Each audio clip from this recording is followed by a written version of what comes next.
așa.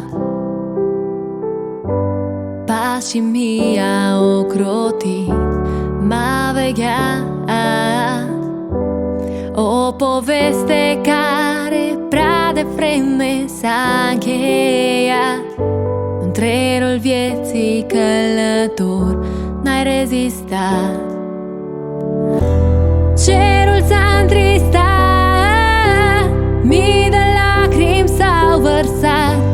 Focul sufletului tău nu mai arde. Ce înseamnă o viață pe pământ dispare ca un simplu gând.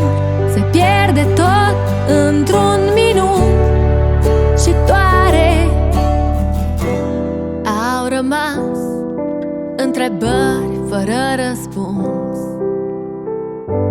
pașii tăi pierduți prin casă, în prag de apus. Parfumul care mă însoțea mereu a dispărut și nu mai știu cum să trăiesc ca la început. Cerul s-a întristat, mii de lacrimi s-au vărsat. Focul sufletului tău nu mai arde. Ce înseamnă o viață pe pământ dispare ca un simplu gând.